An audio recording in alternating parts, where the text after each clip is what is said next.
नमस्कार दोस्तों, मैं अंशुमान शुक्ला स्वागत करता हूं आपका तक्षशिला ट्यूटोरियल के ऑनलाइन चैनल पर। दोस्तों, जैसा कि हम लोग लेसन पढ़ रहे हैं हेलो एल्केन तथा हेलो एरीन, जिसमें आपके पिछले लेक्चर कवर किए जा चुके हैं। सो दोस्तों, आज का हमारा लेक्चर है लेक्चर नंबर 6.3।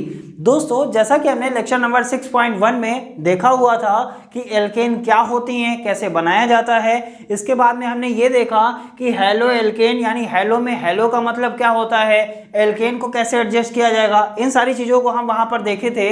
आइसो क्या होता है, नियो क्या होता है, ये सारी चीज़ों का डिस्कशन हमने कहाँ किया था, अपने पिछले लेक्चर यानी लेक्चर नंबर 6.2 में किया हुआ था। दोस्तों, इस समय हम लोग ऑर्गेनिक की एक सीरीज पढ़ रहे हैं, जहां पर अगर आपको अभी ये सीरीज स्टार्ट हुई है, अगर आपको कोई ऐसी चीज है जो समझ में नहीं आई है, वो आप पिछली वीडियोस को उठाएंगे और वहां से समझने की कोशिश करेंगे तो सारी चीजें आपको अच्छे से समझ में आ जाएंगी। सो दोस्तों, बढ़ते हैं आगे की तरफ। और जैसा कि हमने लास्ट लेक्चर में डिस्कस किया हुआ था एल्किल हैलाइड के प्रकार, इसी टॉपिक को आगे बढ़ाएंगे और इस लेसन को स्टार्ट करते हैं। सो दोस्तों, एल्किल हैलाइड के प्रकार हमने लास्ट लेक्चर में आपको बताया था। एल्किल हैलाइड जो होते हैं, या आप ऐसा भी समझ सकते हैं, जो एल्केन होती हैं वो 3 प्रकार की होती हैं, या आप ऐसा समझ लीजिए जो एल्केन से ही एल्किल हैलाइड बनाया जाता है, तो एल्किल हैलाइड भी क्या होते हैं, 3 प्रकार के होते हैं। कौन कौन से प्रकार हमने बताए थे? प्राइमरी बताया था, सेकेंडरी बताया था और टर्सरी बताया था। ये तो बताया था। इसको हिंदी में बोलते हैं प्राथमिक, इसको क्या बोलते हैं? प्राथमिक। इसको क्या बोलते हैं? द्वितीयक। इसको क्या बोलते हैं? तृतीयक। इसको बोलते हैं तृतीयक। ठीक है। अब हम बात करते हैं, सर प्राइमरी एल्किल हैलाइड क्या होता है, सेकेंडरी एल्किल हैलाइड क्या होता है और टर्सरी एल्किल हैलाइड क्या होता है। दोस्तों, हमने लास्ट लेक्चर में आपसे डिस्कस किया हुआ था कि प्राइमरी एल्किल हैलाइड का मतलब होता है जहां पर आपका हैलाइड समूह यानी जो हैलोजन होता है, अगर वो पहले कार्बन के साथ लगा है तो वो क्या कहलाएगा? प्राइमरी एल्किल हैलाइड कहलाएगा। अगर हैलोजन आपका दूसरे कार्बन के साथ लगा हुआ है तो वो सेकेंडरी एल्किल हैलाइड कहलाएगा। अगर कार्बन तीसरे कार्बन के अगर हैलोजन तीसरे कार्बन के साथ लगा है तो वो क्या कहलाएगा? Tertiary alkyl halide. यानी हमने क्या बताया? हैलोजन पहले कार्बन के साथ, और द्वितीयक में हमने क्या बताया? हैलोजन दूसरे कार्बन के साथ, और टर्सरी में आपसे डिस्कस किया हुआ है, इसमें हैलोजन तीसरे कार्बन के साथ। चलिए दोस्तों, बढ़ते हैं आगे की तरफ। इतना कहानी तो आपको समझ में आ गया होगा। यानी जो एल्किल हैलाइड होते हैं वो 3 प्रकार के, या तो वो प्राइमरी होगा, या तो वो सेकेंडरी होगा, या तो वो टर्सरी होगा। No problem. प्राइमरी कब होगा? अगर हैलोजन का मतलब क्या होता है? हैलोजन का मतलब होता है दोस्तों X, और X का मतलब क्या होता है सर? या तो Cl होगा, या Br होगा, या क्या होगा? I होगा, F होगा नहीं। क्यों नहीं होगा? ये भी हमने आपसे डिस्कस किया हुआ था। यानी Cl हो सकता है, Br हो सकता है, I हो सकता है। यानी X अगर लिखा हुआ है तो इन तीनों में से कुछ भी हो सकता है। अब बात करते हैं कि हैलोजन पहले कार्बन के साथ कैसे लगेगा। इसको एग्जांपल के थ्रू देख लेते हैं। मान लेते हैं कि कोई कार्बन की श्रृंखला है C C C, और हमने यहाँ क्या लगा दिया? X लगा दिया। ठीक है। और नंबरिंग कहाँ से करते हैं? जहां से आपको कोई समूह क्या होता है? पास पड़ता है। नंबरिंग अगर यहाँ से स्टार्ट करेंगे, क्योंकि यहाँ पर हैलोजन समूह लगा हुआ है, इसीलिए नंबरिंग कहाँ से होगी? यहाँ से होगी 1 2 3। अब देखिए जरा, ये जो हैलोजन है, क्या वो पहले कार्बन के साथ लगा है कि नहीं लगा है? आंसर क्या होगा? यस सर, बिल्कुल लगा हुआ है। चूंकि ये पहले कार्बन के साथ लगा हुआ है, इसीलिए इसको हम क्या बोलेंगे? Primary alkyl halide. चलिए, पहले कार्बन अगर आपको ये वाला मानना है तो आप ये वाला मान लीजिए। यहां पर क्या करते हैं? इसको हटा देते हैं एक समय के लिए। यहां पर हमने X लगा दिया। अब ये जो हैलोजन लगा हुआ है वो यहां से पास पड़ेगा कि यहां से पास पड़ेगा? अगर यहां से नंबरिंग करेंगे तो 1 2 3, यानी तीसरे नंबर के कार्बन पर हैलोजन लगा हुआ है, जो ऐसा नहीं करना है। क्या बताया गया था IUPAC में कि नंबरिंग वहां से स्टार्ट कीजिए जहां से आपका समूह क्या होता है? पास पड़ता है। यानी यहां से अगर स्टार्ट करेंगे तो 1 2 3। अब देखिए, यहां पर भी जो ये हैलोजन लगा हुआ है ये पहले कार्बन के साथ लगा हुआ है, इसीलिए इसको क्या बोलते हैं? Primary alkyl halide. अब दोस्तों, बढ़ते हैं आगे की तरफ। अब एल्किल हैलाइड क्यों बोला? अब इन कार्बन को आप क्या R मान सकते हैं कि नहीं मान सकते? आंसर क्या होगा? यस सर, बिल्कुल R मान सकते हैं। इसको हमने क्या कर दिया, हमने 3 कार्बन नहीं लिखे बल्कि क्या कहा सर, यहां पर कोई एल्किल ग्रुप है। R क्या होता है? Alkyl group. इसके साथ क्या लगा हुआ है? X लगा हुआ है कि नहीं लगा हुआ है, यानी एल्किल हैलाइड। यानी आप इसको कुछ इस तरीके से लिख सकते हैं कि नहीं, RH। R क्या काम क्या होता है? R होता है एल्किल और X का मतलब क्या होता है? हैलाइड। यानी ये क्या हो गए आपके? Alkyl halide. नो प्रॉब्लम, ठीक है। या इसको और अच्छी तरीके से अगर आपको दिखाना है तो आप और अच्छी तरीके से, इसमें कितने कार्बन के पास इसमें कितने हाइड्रोजन और होने चाहिए, अब इसको और अच्छी तरीके से दिखाना है तो इसको हम और भी अच्छी तरीके से दिखा सकते हैं कि इस कार्बन के पास कितने हाइड्रोजन होने चाहिए, 4 होने चाहिए। या ऐसा भी समझ सकते हैं कि इस कार्बन के पास कितने और बॉन्ड होने चाहिए। तो सर 4 बॉन्ड होने चाहिए, 2 हैं इसके पास, 2 हाइड्रोजन यहां पर लगा दिया जाएगा। यानी 2 बॉन्ड अगर बना दें तो ये कंप्लीट हो जाएगा। इसकी बात करें तो यहां पर भी सर 2 बॉन्ड होने चाहिए, ठीक है। यहां पर कितने बॉन्ड होने चाहिए सर? यहां पर 3 बॉन्ड होने चाहिए। तो कार्बन कितने हैं यहां पर? 3 कार्बन है। हाइड्रोजन कितना है? 1 2 3 4 5 6 और 1 7, यानी 7 हाइड्रोजन है और एक X लगा हुआ है। X का मतलब क्या हुआ? हैलाइड लगा हुआ है। अब ये क्या हो गया सर? ये हैलाइड लगा हुआ। अब ये हैलाइड आपको यहां मानना है, यहां मानिए, यहां नहीं मानना है तो आप यहां पर मान लीजिए। आपको इस तरीके से समझ लीजिए, ठीक है। ये क्या लगा हुआ है? हैलाइड। अब दोस्तों ये क्या लिखा है यहां पर? ये लिखा गया है C3H7X, यानी ये जो C3H7 है इसकी जगह हमने यहां पर क्या लिख दिया है? R। R का मतलब क्या होता है? एल्किल। यानी कौन सा एल्किल ग्रुप इसमें काम कर रहा है? तो आंसर क्या होगा सर? यहां पर जो एल्किल ग्रुप काम कर रहा है C3 है, 3 नंबर का कार्बन है। यानी कार्बन की संख्या कितनी है? 3 है। तो प्रोपिल होगा कि नहीं होगा? जब 3 कार्बन होते हैं, चूंकि होना क्या चाहिए? C3H8 होना चाहिए, लेकिन है कितना? H7। इसका मतलब यहां से एक हाइड्रोजन हटा होगा तभी तो यहां हाइड्रोजन लगाया, तो इसीलिए इसको क्या बोलेंगे? प्रोपिल। और X का मतलब क्या होता है? हैलाइड। यानी इसका नाम क्या हो जाएगा? इसको बोला जाएगा प्रोपिल हैलाइड। अब दोस्तों बात करते हैं आगे की तरफ। हैलोजन दूसरे कार्बन के साथ किस में होना चाहिए? सेकेंडरी में। सेकेंडरी का मतलब क्या हुआ? मान लेते हैं 1 कार्बन, 2 कार्बन, 3 कार्बन, 3 कार्बन मान लिया। अगर आप नंबरिंग यहां से स्टार्ट करेंगे तो 1 2 3, नंबरिंग यहां से स्टार्ट करेंगे तो 1 2 3, यानी नंबर ऑफ कार्बन तो यही 2 हुआ। इसका मतलब जो हैलोजन लगाना होगा वो आप इसी वाले कार्बन पर लगाएंगे, ठीक है। यही तो बोला गया, हैलोजन दूसरे कार्बन के साथ होना चाहिए, तभी आप इसको क्या बोलेंगे? Secondary alkyl halide. Alkyl halide क्यों बोला? क्योंकि ये 3 कार्बन क्या हो गए? एल्किल ग्रुप बना लिए। यानी यहां पर इसको हम R मान सकते हैं। और नीचे क्या लगा हुआ है? X लगा हुआ है, यानी RX के फॉर्म में हो गया कि नहीं हो गया? और एल्किल हैलाइड का फॉर्मूला ध्यान रखिए, एल्किल हैलाइड का फॉर्मूला होता है RX। R for alkyl, X for halide. अब दोस्तों बात करते हैं आगे की तरफ। हैलोजन तीसरे कार्बन के साथ कब? जब टर्सरी एल्किल हैलाइड की बात करेंगे तो तीसरे कार्बन के साथ हैलोजन बनाते हैं। चलिए देखते हैं तीसरे कार्बन के साथ हैलोजन कैसे बनाया जाएगा। यहां पर हमने क्या कर दिया? X लगा दिया। अब दोस्तों जरा देखिए, हमने नियो में बताया था जब एक कार्बन डायरेक्ट 3 कार्बन से जुड़ा होता है तो उसको क्या बोलते हैं? तीसरे नंबर का कार्बन बोलेंगे कि नहीं बोलेंगे? जब एक कार्बन डायरेक्ट 3 कार्बन के साथ जुड़ा होता है तो उसको क्या बोलेंगे? तीसरे नंबर का कार्बन। इसको बंद करते हैं। ये कार्बन देखिए जरा 3 कार्बन के साथ जुड़ा हुआ है कि नहीं जुड़ा हुआ है? आंसर क्या होगा? यस सर, बिल्कुल जुड़ा हुआ है। जब जुड़ा हुआ है तो इसका मतलब क्या हुआ? ये जो हैलोजन लगा हुआ है ये तीसरे नंबर के कार्बन के साथ लगा हुआ है, इसीलिए इसको हम क्या बोलते हैं? टर्सरी एल्किल हैलाइड कहते हैं। सो दोस्तों उम्मीद करते हैं एल्किल हैलाइड के प्रकार आपको अच्छे से समझ में आ गए होंगे। अब बात करते हैं एल्किल हैलाइड को बनाया कैसे जाएगा। अभी तक तो हम ये देख रहे थे सर हैलो एल्केन तथा हैलो एरीन में, हमने आपसे कहा था पहले हम हैलो एल्केन का डिस्कशन करेंगे, जब ये हो जाएगा तब हम हैलो एरीन पर जाएंगे। तो अभी हैलो एल्केन के बारे में हमने अच्छे से समझ लिया है। अब हम बात करते हैं जो हैलो एल्केन होता है, हैलो एल्केन को एल्किल हैलाइड भी कहते हैं, जिसका फॉर्मूला भी हमको पता चल गया सर RX होता है। RX कैसे होता है ये भी हमने समझ लिया। अब हम ये समझेंगे ये जो एल्किल हैलाइड है ये बनता कैसे है, यानी इसकी बनाने की विधियां क्या है इसको भी हम देखते हैं। सो दोस्तों इसको हटाते हैं और हेडिंग बनाते हैं एल्किल हैलाइड के बनाने की विधियां। सो दोस्तों हमने हेडिंग बना लिया है एल्किल हैलाइड बनाने की विधियां, कैसे बनाया जाएगा। पहला एल्किल हैलाइड, एल्किल हैलाइड का मतलब क्या होता है, एल्किल मतलब R, हैलाइड का मतलब X, यही तो हुआ हेलोएल्केन।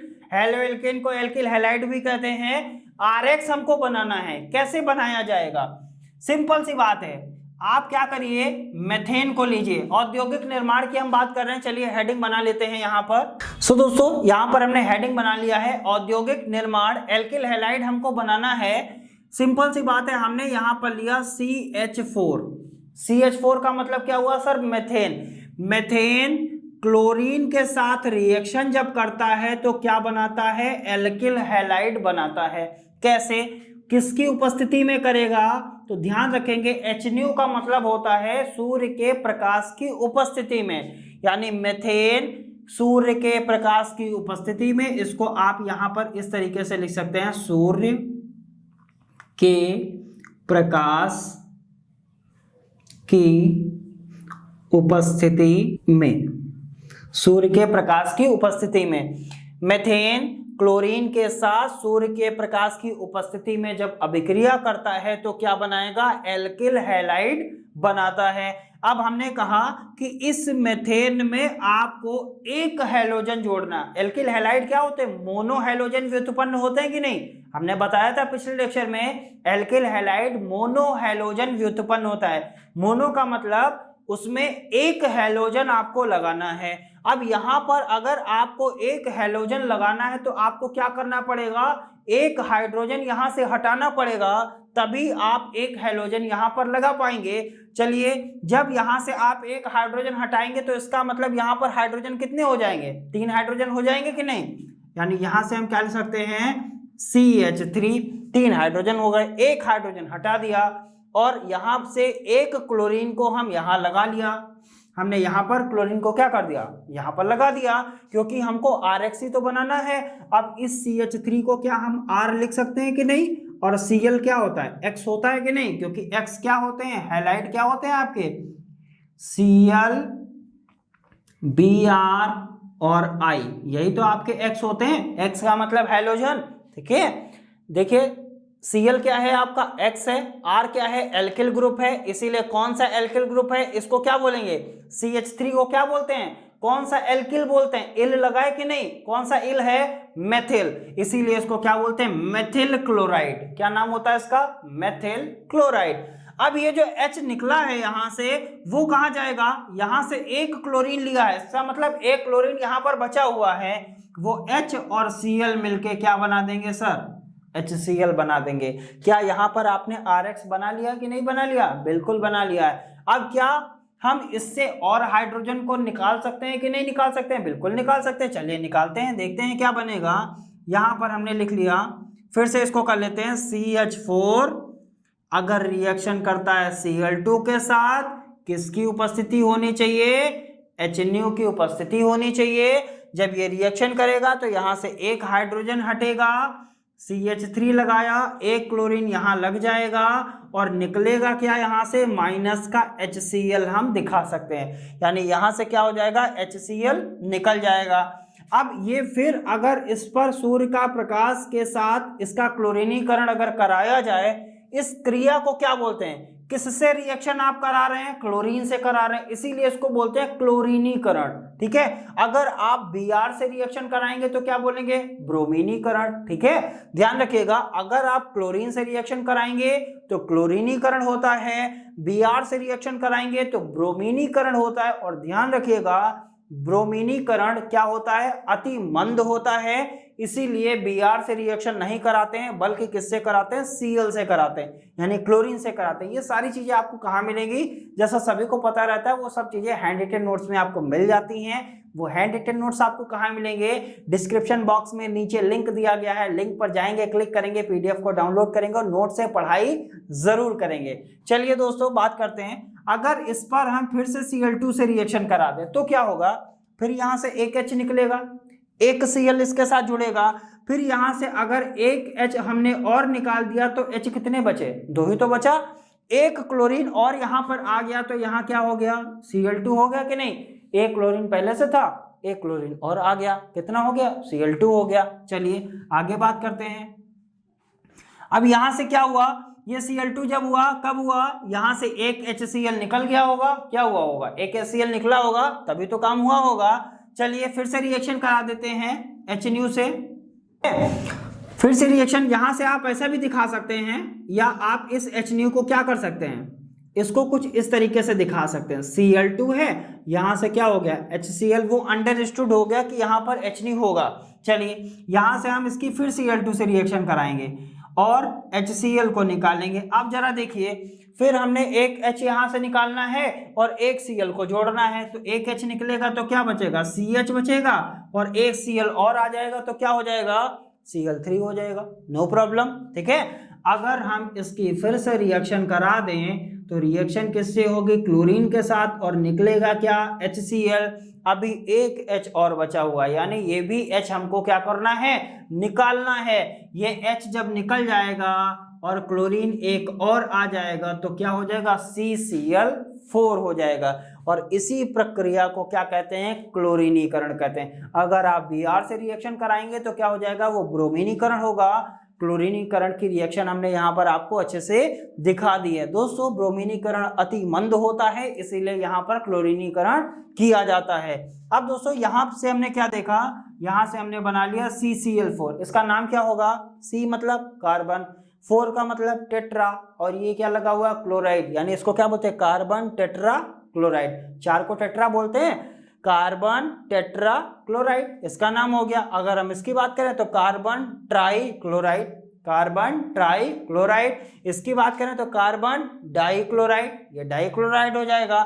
ये क्या है, आपका क्लोरोमेथेन है या मेथिल क्लोराइड, आप कुछ भी बोल सकते हैं। सो दोस्तों बढ़ते हैं आगे की तरफ। दोस्तों नेक्स्ट हमने यहाँ पर लिख लिया है खैरेस प्रभाव, यानी इसके माध्यम से भी हम क्या करते हैं, एल्किल हैलाइड को बनाएंगे। एल्किल हैलाइड को हमको बनाना है किसके प्रभाव से, खैरेस का प्रभाव। इंपॉर्टेंट है, ध्यान रखिएगा।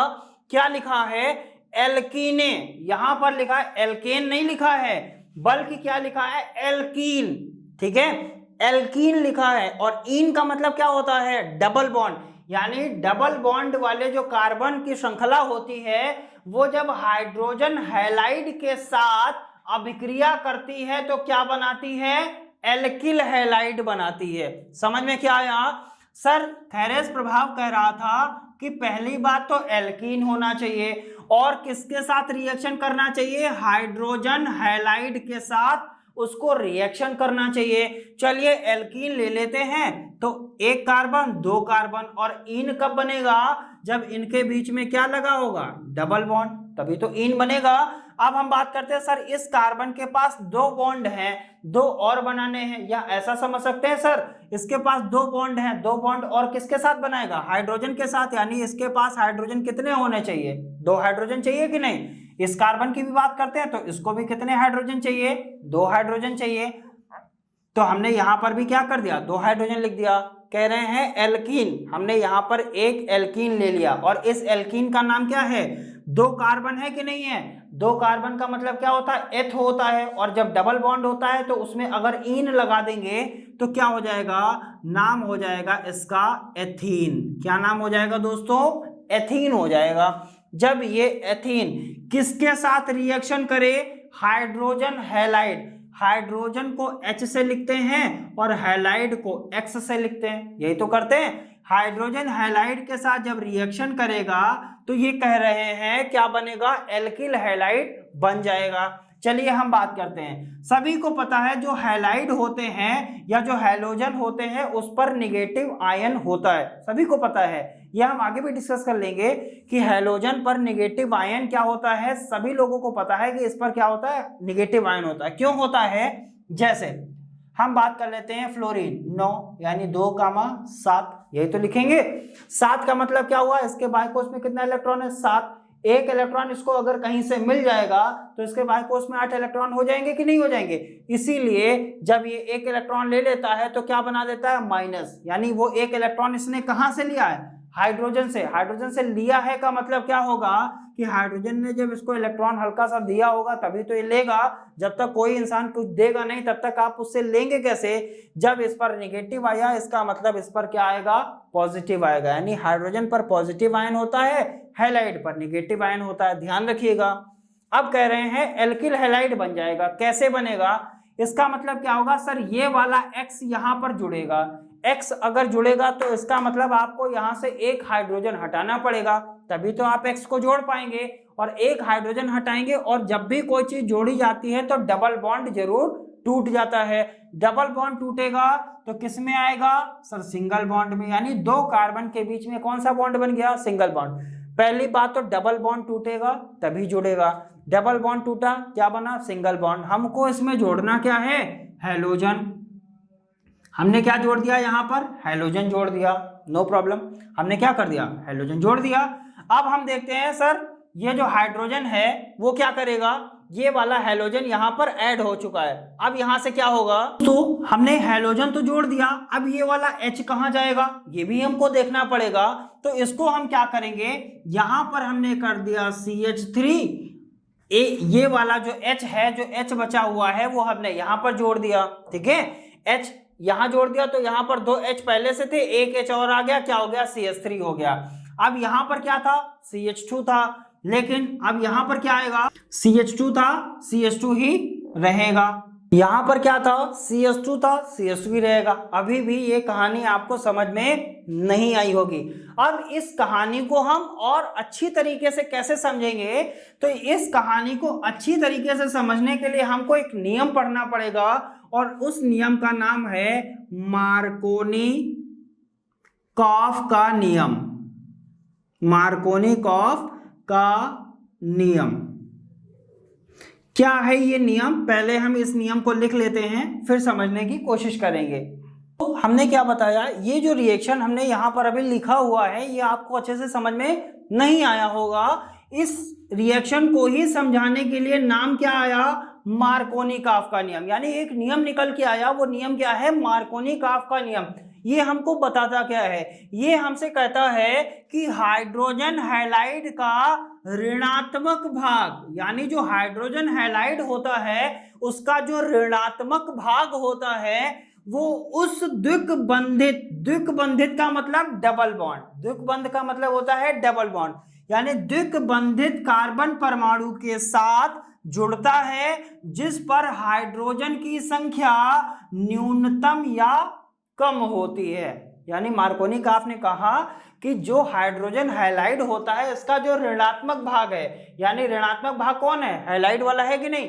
ये ऋणात्मक भाग उस कार्बन के पास जुड़ेगा जहां पर हाइड्रोजन की संख्या क्या होगी? कम होगी। अब यहां पर तो हाइड्रोजन की संख्या बराबर है, एक कम वाला देख लेते हैं तो हमको अच्छे से चीजें समझ में आ जाएंगी। चलिए, यहां पर हमने 3 कार्बन ले लिए, तब हमको बहुत ही अच्छी तरीके से चीजें समझ में आ जाएंगी। अब इस जगह पर हमने क्या कर दिया? डबल बॉन्ड बना दिया। No problem. यहां पर क्या बनाया? सिंगल बॉन्ड बना दिया, क्योंकि ये कंडीशन कर रहा है द्विकबंधित कार्बन परमाणु होना चाहिए, यानी ऐसा कार्बन परमाणु हो जहां पर डबल बॉन्ड होना चाहिए। और इन कार्बन परमाणुओं के बीच में हमने क्या कर दिया? Double bond. अब जब यहां पर डबल बॉन्ड आ गया तो इस कार्बन को कितने हाइड्रोजन चाहिए? 2 हाइड्रोजन चाहिए कि नहीं चाहिए? इस कार्बन की बात करें तो यहां पर डबल बॉन्ड है, ये सिंगल बॉन्ड है, इसका मतलब इस कार्बन के पास 3 बॉन्ड ऑलरेडी हैं। इसको अगर एक हाइड्रोजन दे दिया जाए तो क्या इसके पास 4 बॉन्ड हो जाएंगे? Yes sir. इसकी बात करें तो यहां पर आपको 3 हाइड्रोजन चाहिए। ठीक है, अब अगर हम इसकी रिएक्शन किससे कराएं? HX से कराएं तो मार्कोनी-कॉफ ने क्या कहा था? हमको पता है हैलोजन पर क्या होता है? ऋणात्मक होता है, हाइड्रोजन पर धनात्मक। मार्कोनी-कॉफ कहते हैं जो हाइड्रोजन हैलाइड जो होता है उसका ऋणात्मक भाग यानी X वाला भाग उस द्विकबंधित कार्बन परमाणु के पास जुड़ेगा जहां पर हाइड्रोजन की संख्या क्या होगी? कम होगी। अब जरा देखिए, द्विकबंध यानी डबल बॉन्ड इन्हीं कार्बन परमाणु के पास तो है। अब जरा देखिए यहां पर हाइड्रोजन की संख्या कितनी है? 1, और यहां पर हाइड्रोजन की संख्या कितनी है? 2। हाइड्रोजन की संख्या कम किस कार्बन के पास है? इसके पास कि इसके पास? तो आंसर क्या होगा सर? इस कार्बन के पास हाइड्रोजन की संख्या कम है। यहां पर 2 कार्बन है, यहां पर 2 हाइड्रोजन है, यहां पर एक हाइड्रोजन है, इसका मतलब ये जो हैलोजन है वो इस कार्बन के पास नहीं जुड़ेगा, बल्कि कहां जुड़ेगा, इस वाले कार्बन के पास जुड़ेगा। बचा हुआ इसका जो H है वो कहां जाएगा, वो वाला H कहां जुड़ जाएगा, इसके पास जुड़ जाएगा। यानी मार्कोनिकॉफ ने कहा है हाइड्रोजन हैलाइड का ऋणात्मक भाग वहां जुड़ता है जहां पर हाइड्रोजन की संख्या क्या होती है, कम होती है, और बचा हुआ जो हाइड्रोजन होता है वो कहां जुड़ता है, जहां हाइड्रोजन की संख्या क्या होती है, ज्यादा होती है। ऐसे समझ लीजिए। अब बात करते हैं सर, यहां पर था C, यहां था C, यहां था C। अब ये डबल बॉन्ड टूटेगा तभी तो कुछ जुड़ेगा। चलिए हमने डबल बॉन्ड को क्या कर दिया, तोड़ दिया, नो प्रॉब्लम, सिंगल बॉन्ड बना दिया। यहां पर भी सिंगल बॉन्ड बना दिया। हमने क्या कहा, हैलाइड का ऋणात्मक भाग इस वाले कार्बन के पास जुड़ेगा कि नहीं, चलिए X जोड़ दिया, नो प्रॉब्लम। यानी इसके पास, इस कार्बन के पास जो H था वो H है, यही तो H था, वो H है। और ये वाला हाइड्रोजन क्या हुआ, इस कार्बन के पास जुड़ गया। क्यों जुड़ा, क्योंकि यहां पर हाइड्रोजन की संख्या 1 है, यहां पर हाइड्रोजन की संख्या 2 है। अब जो हाइड्रोजन है वो कहां आ जाएगा, यहां आ जाएगा। यानी वहां पर हाइड्रोजन पहले थे 2, अब कितने हो गए, 3।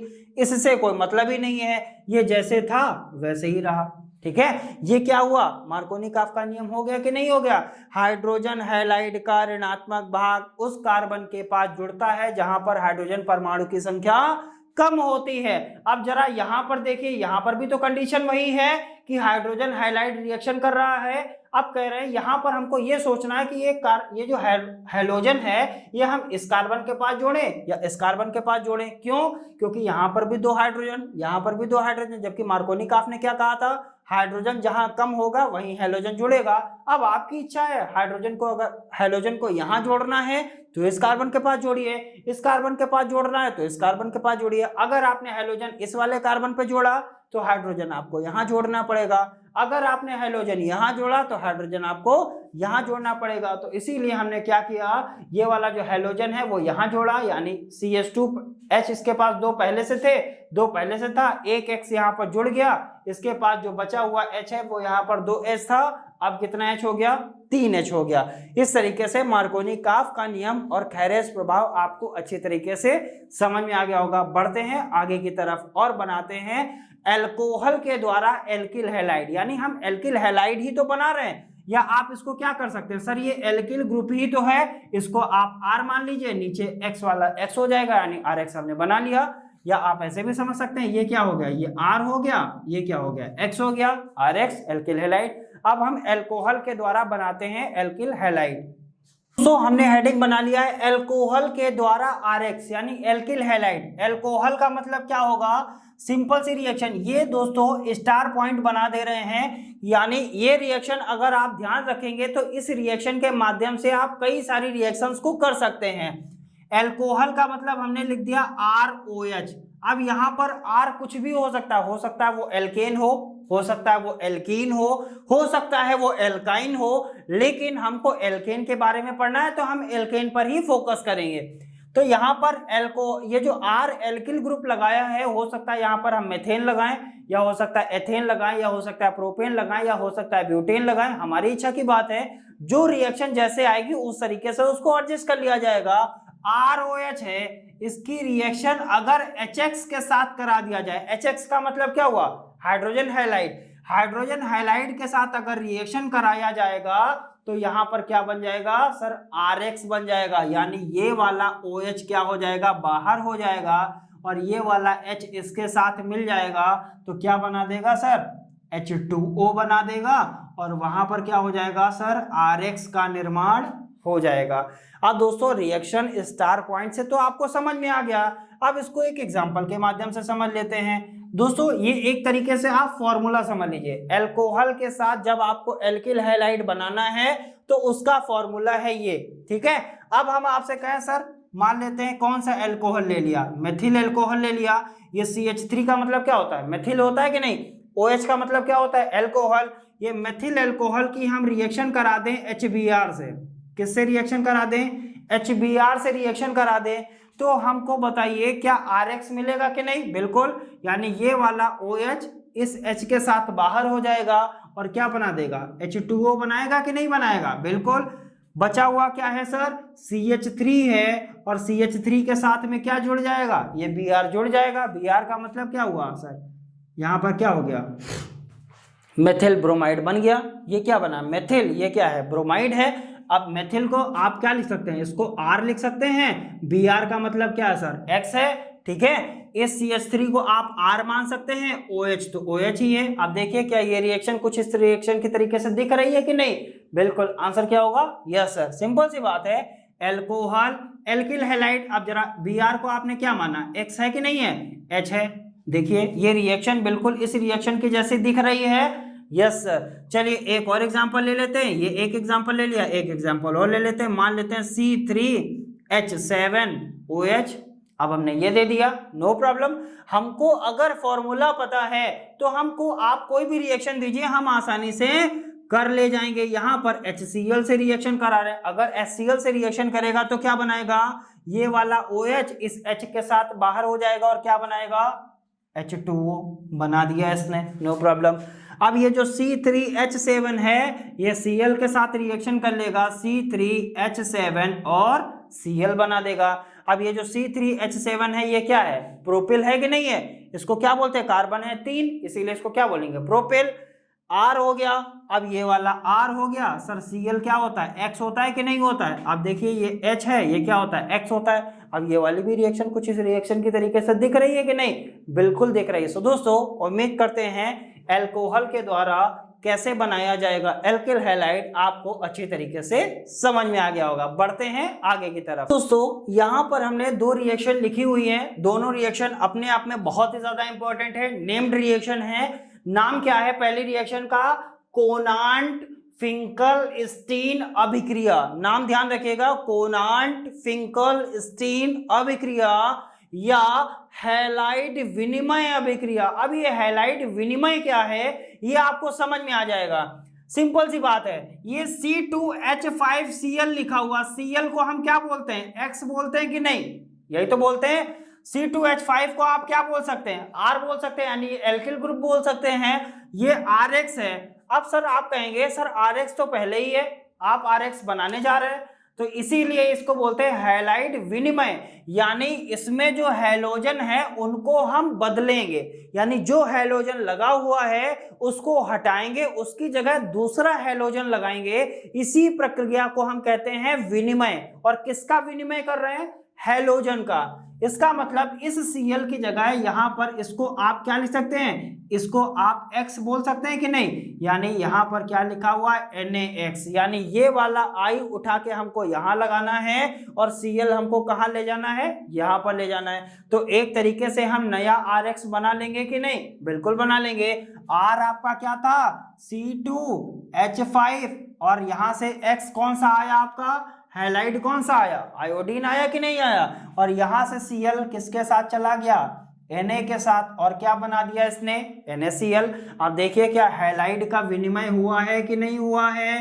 पहले यहाँ Cl था, Cl कहाँ चला गया, Na के पास, Na के पास, और I कहाँ आ गया, C2H5 के पास। यानी इसका मतलब क्या हो गया, इसे बोलेंगे एथिल आयोडाइड। क्या बोलेंगे इसको, एथिल आयोडाइड। इसको एक तरीके से और भी लिख सकते हैं, या इसको क्या लिख सकते हैं, CH3CH2I लिख सकते हैं।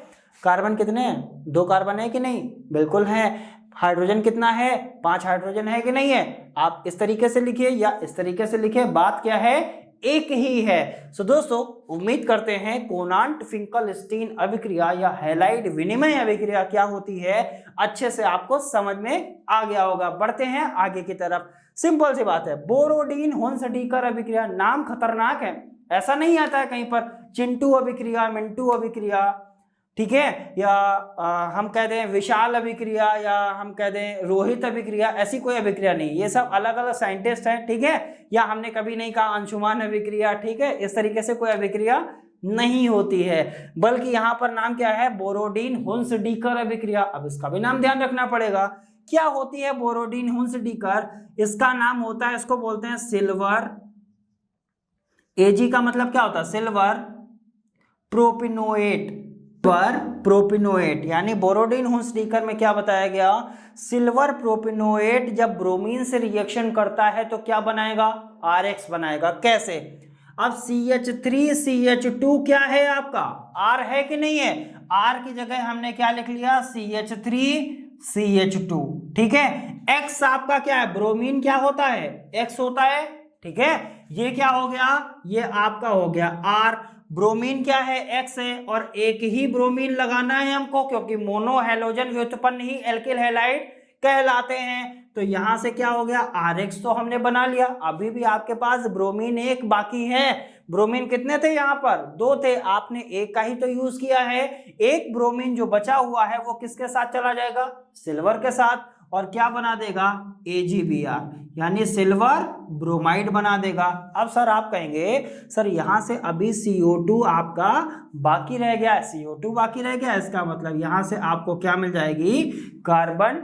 डाइऑक्साइड मिल जाएगी। सो दोस्तों उम्मीद करते हैं बोरोडीन हुंस डीकर रिएक्शन भी आपको अच्छी तरीके से समझ में आ गई होगी। इन चीजों को आप ध्यान से पढ़ेंगे। RX बनाना है, कैसे बनाना है, हमने देखा सर ये R होता है, यहां से एक X उठाया, यहां लगाया, X का मतलब एक हैलोजन लिया, यहां लगा दिया, जो बचा उस तरीके से हमने उसको एडजस्ट कर लिया। बढ़ते हैं आगे की तरफ और देखेंगे अगली रिएक्शन। दोस्तों हमने हेडिंग बना लिया है एल्कोहल की PCl3 और PCl5 से अभिक्रिया। दोस्तों ये दोनों रिएक्शन बहुत ही ज्यादा इंपॉर्टेंट हैं। PCl3 का मतलब होता है फास्फोरस ट्राइक्लोराइड, PCl5 का मतलब होता है फास्फोरस पेंटाक्लोराइड। फास्फोरस ट्राइक्लोराइड और फास्फोरस पेंटाक्लोराइड, यानी जब अल्कोहल PCl3 से रिएक्शन करेगा तो कौन सा एल्किल हैलाइड बनाएगा, और अगर आपका अल्कोहल PCl5 से रिएक्शन करेगा तो क्या वो एल्किल हैलाइड बनाएगा या नहीं बनाएगा, इसको हम देखेंगे। तो सबसे पहले रिएक्शन हम कराते हैं अल्कोहल की किससे, PCl3 से। चलिए PCl3 से रिएक्शन कराएंगे। कोई भी एल्किल ग्रुप आप ले लीजिए, हम मान लेते हैं यहां पर हमने लिया CH3CH2, और यहां पर क्या मान लेते हैं, कोई भी एल्किल ग्रुप ले लेते हैं OH, ठीक है। ये क्या हो गया, आपका अल्कोहल हो गया। कौन सा अल्कोहल हुआ सर, इसको क्या बोलेंगे, मेथ और एथ, यानी 2 कार्बन है तो इसीलिए इसको क्या बोलेंगे, एथिल अल्कोहल। इसका नाम क्या होगा, एथिल अल्कोहल। फास्फोरस ट्राइक्लोराइड के साथ रिएक्शन करेगा और बनाएगा क्या, ध्यान क्या रखना है सर, आपको यहां पर 3 टाइम्स लेना है। अब दोस्तों यहां पर क्या होगा, ये वाला OH क्या हो जाएगा, बाहर हो जाएगा, लेकिन O कितने हैं, 3 ऑक्सीजन है, 3 हाइड्रोजन है। एक की 3 से मल्टीप्लाई करेंगे तो 3 आएगा, एक की 3 से मल्टीप्लाई करेंगे 3 आएगा, इसका मतलब 3 ऑक्सीजन 3 हाइड्रोजन है। और यहां पर क्लोरीन कितना है, 3 है। जरा देखिए कौन सा RX बनेगा, CH3 CH2 और Cl कितने टाइम्स बना, 3 टाइम्स। देखिए 3 टाइम्स CH3 CH2 था, 3 टाइम्स CH3 CH2 है। क्लोरीन कितने थे, 3 थे कि नहीं थे, यहां पर आप एक मान लीजिए, एक की 3 से मल्टीप्लाई करेंगे 3 ही तो आएगा, इसका मतलब ये आपका RX बन गया कि नहीं बन गया। अब आपके पास बचा क्या सर, हमने क्या बताया था सर, हाइड्रोजन आपके पास 3 बचे हैं और ये फास्फोरस बचा हुआ है H3PO, ऑक्सीजन भी आपके पास कितना बचा हुआ था, 3। इसको बोलते हैं आर्थोफास्फोरिक एसिड, नाम ध्यान रखेंगे, आर्थोफास्फोरिक एसिड। अब ये क्या है सर आपका, ये R है, ये Cl क्या हो गया, X हो गया। देखिए जरा RX बना कि नहीं बना, बिल्कुल बन गया।